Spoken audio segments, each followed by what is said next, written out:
Bienvenidos a mi canal, mi nombre es Paula. En este video vamos a estar hablando de los aliados, los enemigos y las pruebas. Seguimos dentro de lo que es la vida extraordinaria del viaje del héroe. Este viaje ya había comenzado, el brujo me da las coordenadas para mi siguiente destino, que fue en Itanhandu, en Minas Gerais, una zona montañosa de Brasil llamada Serra da Mantiqueira, un lugar increíble.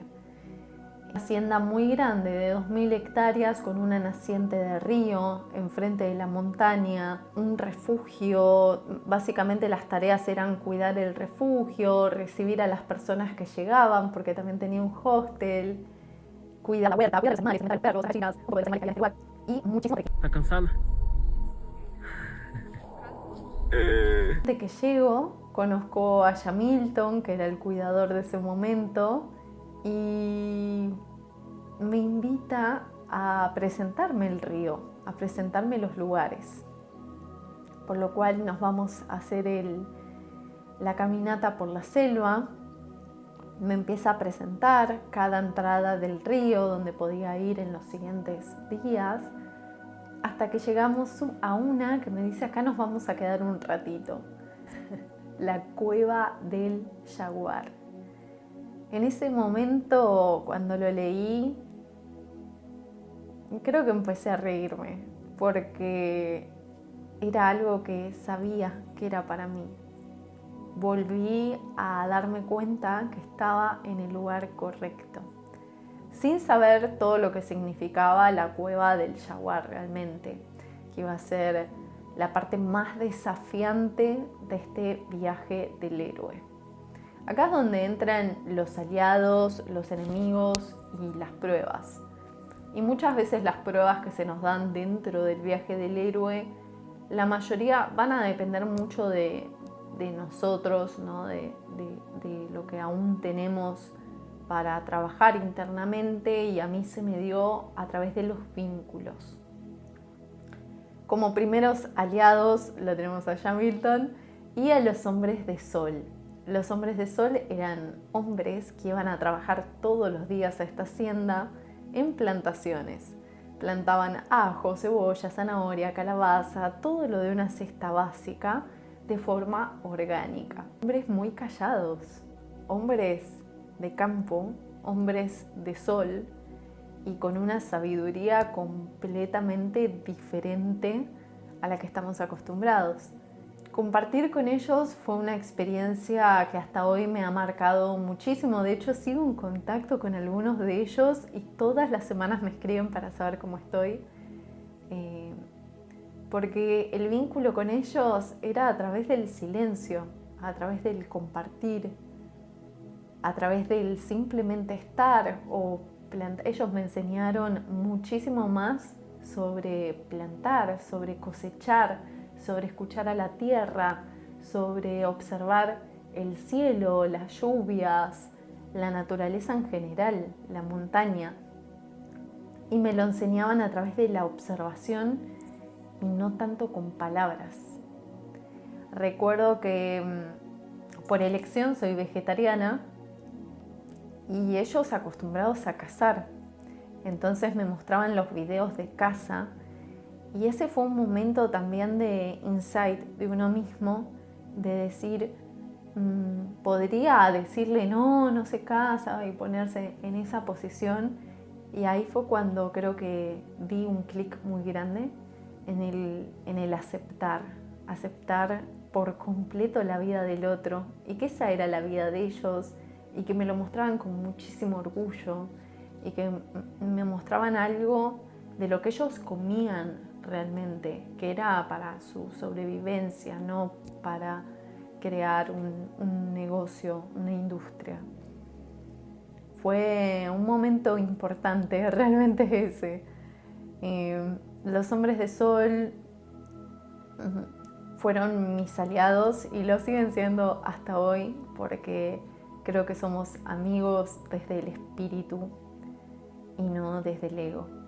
También aparecieron las aliadas más lindas que se puedan imaginar, Nisi y Bella, dos perras border collie increíbles. Ellas querían jugar todo el día, muy celosas una de la otra, querían la atención para cada una y se ponían celosas entre ellas. Lo más sorprendente de esta raza es la inteligencia que tienen. A veces no necesitaba hablar, que ellas entendían. Y empecé a desarrollar un vínculo muy fuerte con Nisi. Podíamos estar, realmente estábamos juntas todo el día, porque Nisi no salía de mi lado. Nisi me acompañaba a todos lados. Y ellas eran las guías de las caminatas. Cada vez que me adentraba a la selva, ellas iban conmigo. Recuerdo una vez que fui por un sendero y realmente la naturaleza estaba muy crecida, ya no había camino. No estaba muy segura por dónde seguir, estaba viendo un poco el mapa de una aplicación y me empecé a meter entre la hierba. En ese momento llevaba mi tambor y mi tambor se cae, yo no me doy cuenta. Y cuando me doy cuenta, era buscarlo en la selva, literalmente. En este caso era Vela. Vela no salió un segundo de mi lado mientras yo lloraba, porque entre que estaba perdida y había perdido mi tambor y se me hacía de noche, ella estaba ahí esperando y siguiéndome hasta que pude encontrar mi tambor y volvimos a casa. Eran las guías fieles, amorosas, son amor puro los animales.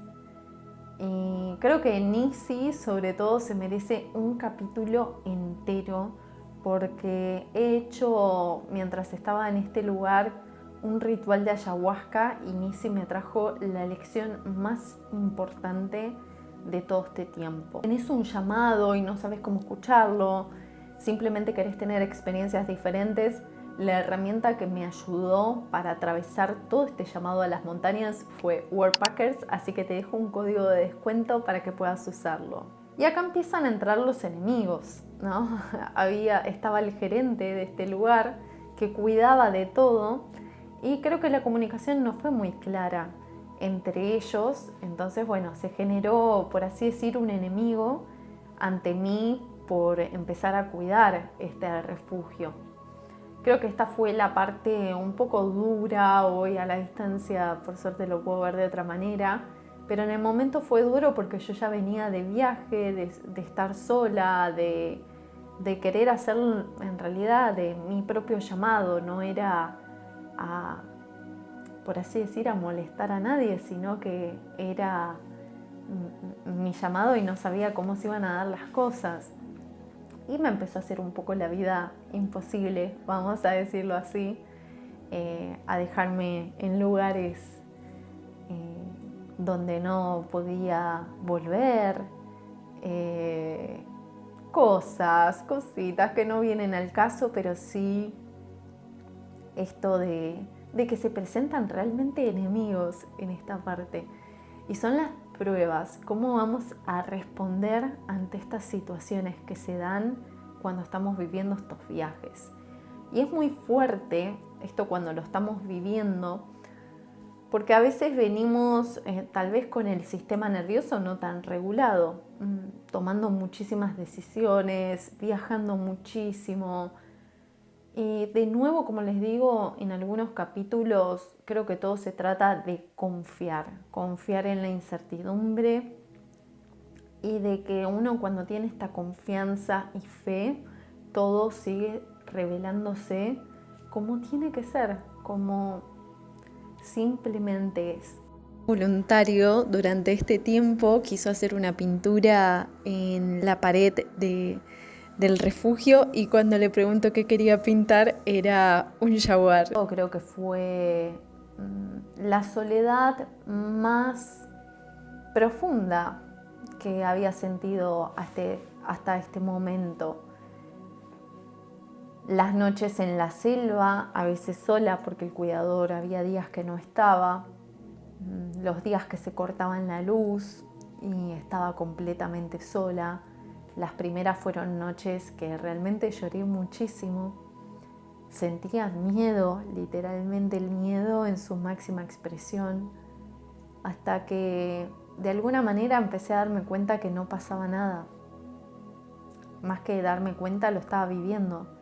No pasaba nada. Recuerdo de una vez de estar mirando por la ventana asustada y diciendo, Dios, ¿para dónde corro si pasa algo?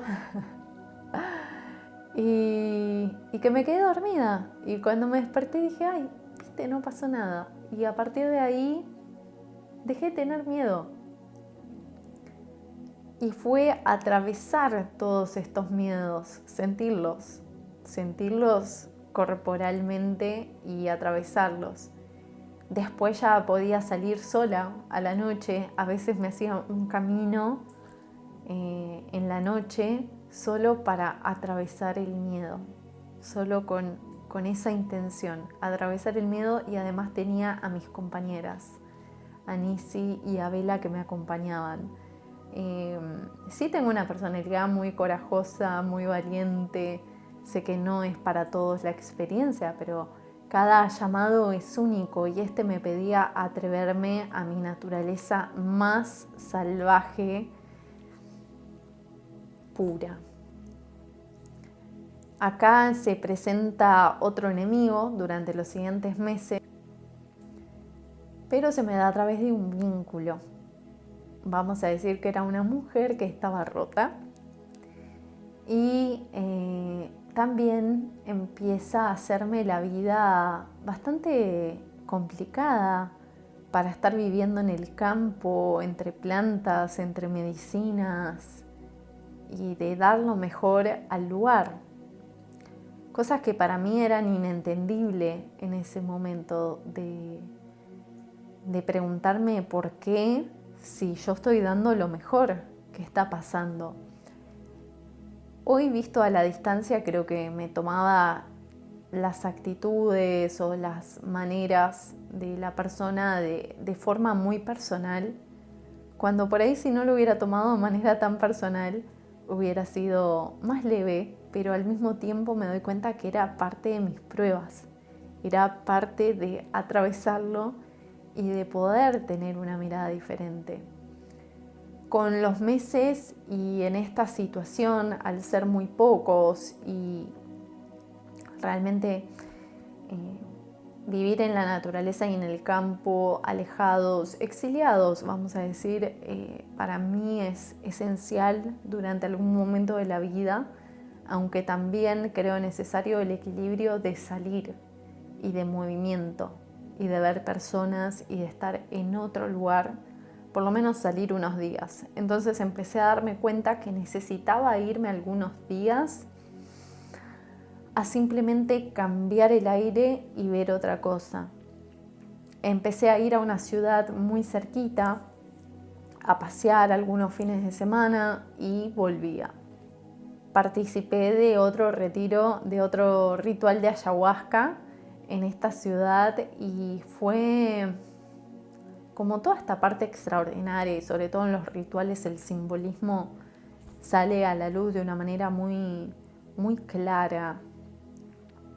Yo siento que ahí encontré a mis hermanas de otras vidas, a otras brujas. Recuerdo ver a una de las facilitadoras con exactamente el mismo tatuaje que ya les conté en el capítulo anterior, que también lo tenía en su brazo, aunque ella tenía así el símbolo de la paz. Y cuando yo le vi el tatuaje, solo la reconocí como una hermana. En esta ceremonia de ayahuasca, como les digo al principio de hacer un capítulo de Nisi tenía gusanos. Las moscas, cuando ellos tienen, los perros, los animales, cuando tienen una herida, por lo que sea, viven en el campo y uno es más propenso a lastimarse y tener por ahí heridas abiertas, se posan las moscas y dejan sus gusanos. Así es como se hacen las bicheras. Nisi tenía una bichera, ya iba al veterinario, estaba con medicación, La veterinaria de hecho me enseñó a cómo sacar los gusanos. Pasaba horas sacándole gusanos a Nisi, pero Nisi no se curaba y se le armaban cada vez más bicheras y sacaba unos gusanos enormes y gusanos chiquititos, porque era algo que simplemente no sé de dónde le nacían tantos realmente y cómo iban creando túneles por abajo, algo para otro capítulo. Lo primero que la medicina me muestra al cerrar los ojos fue la cara de Nisi. Y como les conté en el capítulo anterior, la medicina, tal vez dentro mío, en cada uno es una experiencia diferente, me habla. Tal vez soy yo misma en el estado de conciencia alterado y me dice, hasta que no saques tus propios gusanos, Nisi seguirá sacándolos por vos. Y en ese momento empecé a llorar de una manera pero tan profunda que lo puedo recordar hoy, se me estremece un poco todo. Yo lloraba lloraba mucho. Y pude entregarle todo al fuego, comprender por qué Nisi estaba con esos gusanos. Y es increíble cómo pasado ese ritual, Nisi empezó a curarse de los gusanos. Era tanta la angustia que yo tenía adentro y que no la sacaba, la estaba reteniendo, que mi compañera me lo estaba diciendo, lo estaba sacando por mí. Creo que fue una de las lecciones más profundas. Me emocionó. Sí, fue una maestra de mi viaje que está presente hasta hoy.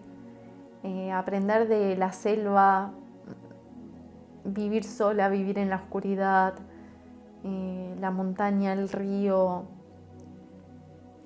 todos los animales, andar a caballo, con los burros, todo,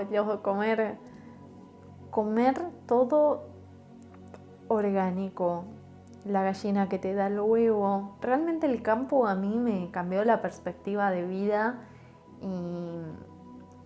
y esta fue la experiencia que tal vez no parece tan dura hoy cuando la estoy contando, pero que en el momento uno internamente, sobre todo cuando hay angustia que no estamos pudiendo expresar, la vive como la noche oscura tal vez, como este momento en que uno se siente perdido, de que estoy en este viaje, en este llamado a las montañas, si la estoy pasando así, en un lugar tan maravilloso, tan hermoso, y hoy a la distancia digo, wow, cuánto aprendizaje. Desde este capítulo quería presentarles al tambor chamánico que construí en la aldea indígena Patayó. Tiene una vibración que ya les conté que es alucinante.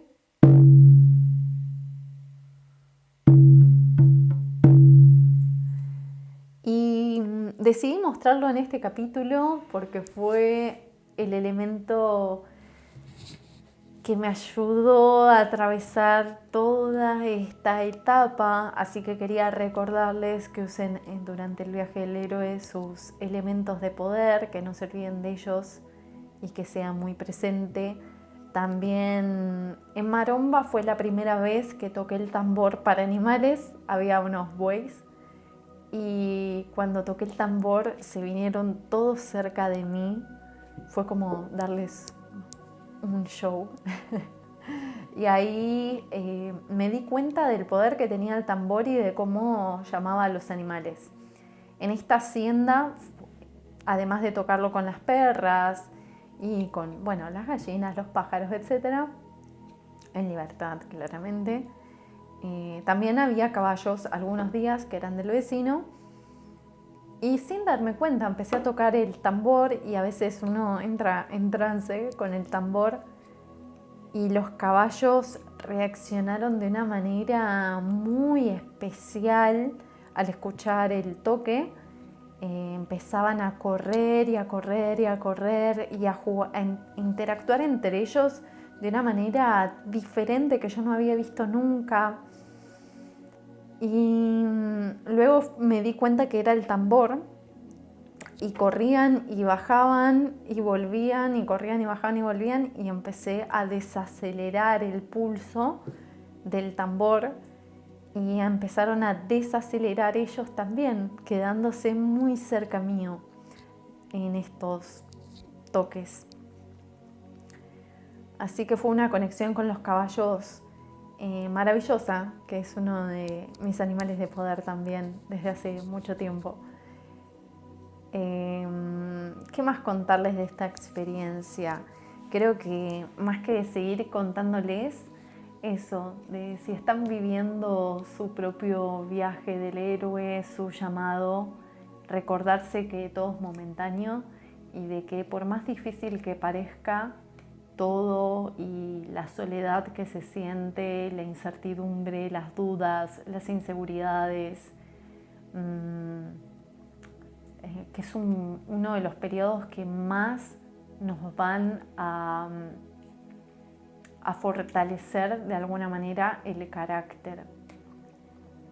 Lo puedo ver hoy a la distancia, hoy no permito muchísimas cosas de las que tal vez permitía en ese momento, y sé que fue esa etapa de mi vida donde básicamente desde mi experiencia aprendí a poner límites de una manera firme, sin necesidad de gritar.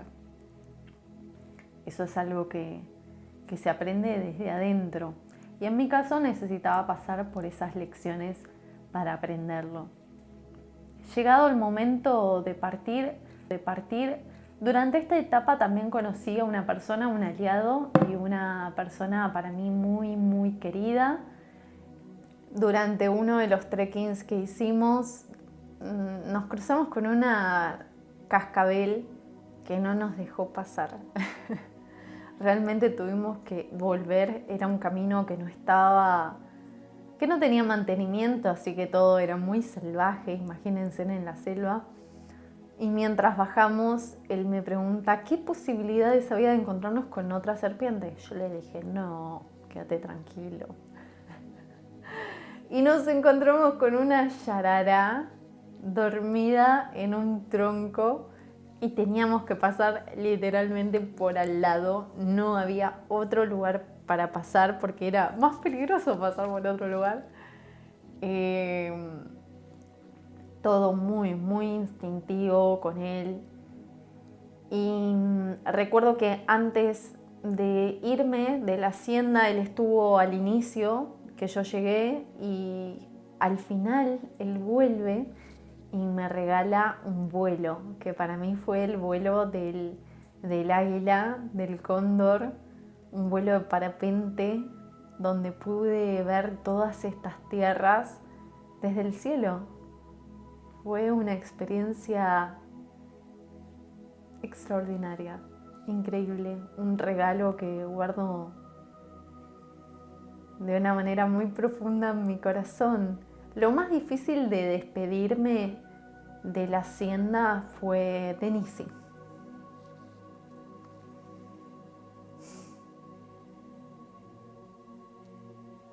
Algo nos conmueve profundamente, todo nuestro cuerpo responde. Despedirme de mi gran compañera